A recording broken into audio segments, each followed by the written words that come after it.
Então essa questão trabalha, né, a respeito dos compostos grafite e diamante, né? São dois compostos formados somente pelo elemento químico carbono, né? Então vamos analisar aqui cada uma das afirmativas, certo?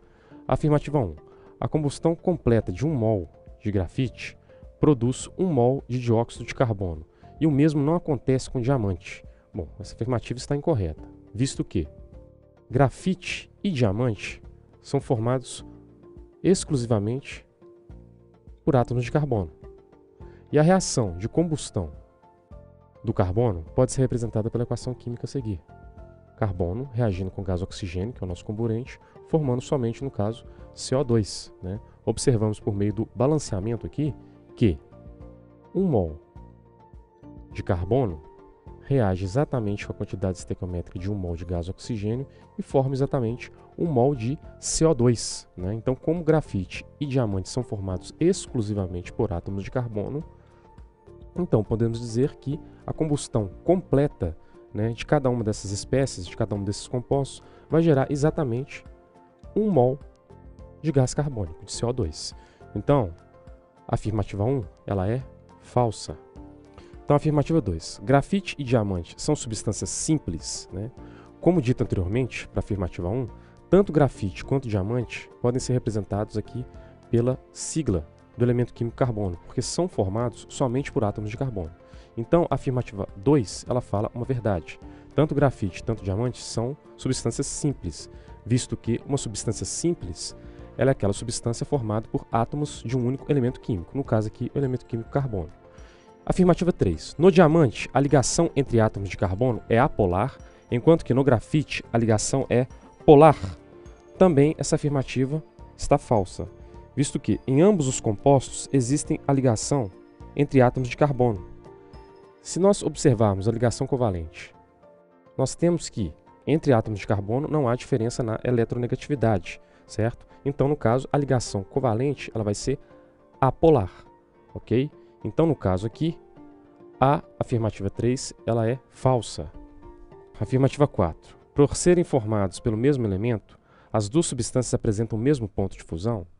Essas propriedades específicas, ponto de fusão, ponto de ebulição, né, são propriedades específicas de cada substância. Nós temos duas substâncias diferentes, o carbono grafite e o carbono diamante, né? A principal diferença entre os dois, né, é justamente a disposição, a forma como os átomos estão unidos, ligados entre si por meio de ligação covalente.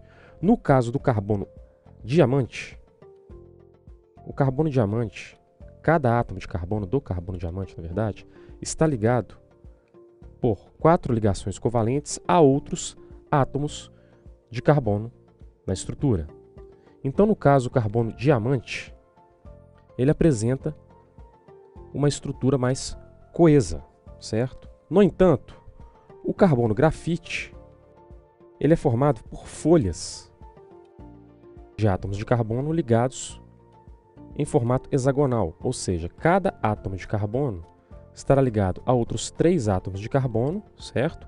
E entre as folhas, nós temos a presença de interações intermoleculares do tipo de polo instantâneo e de polo induzido. Então, o que temos entre as folhas do carbono grafite são interações do tipo de polo instantâneo e de polo induzido, certo? Então, no caso, essas interações de polo instantâneo e de polo induzido, elas são mais fracas, certo, do que as ligações covalentes que unem os átomos de carbono na estrutura do carbono diamante.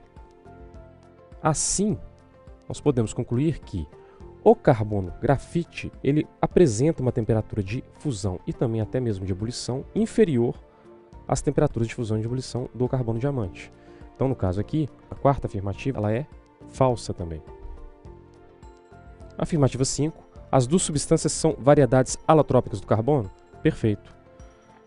Alotropia é o fenômeno, né, que a gente observa para substâncias diferentes que são formadas aí por átomos de um mesmo elemento químico. Então, no caso, nós temos aqui diamante e carbono grafite. Outro exemplo seria o gás oxigênio e o gás ozônio. No caso, são alótropos do elemento químico oxigênio, certo? Então, a afirmativa 5 ela é verdadeira. Então, Resposta da nossa questão, nós temos falsa para a afirmativa 1, verdadeira para 2, falsa para as afirmativas 3 e 4 e verdadeira a quinta afirmativa.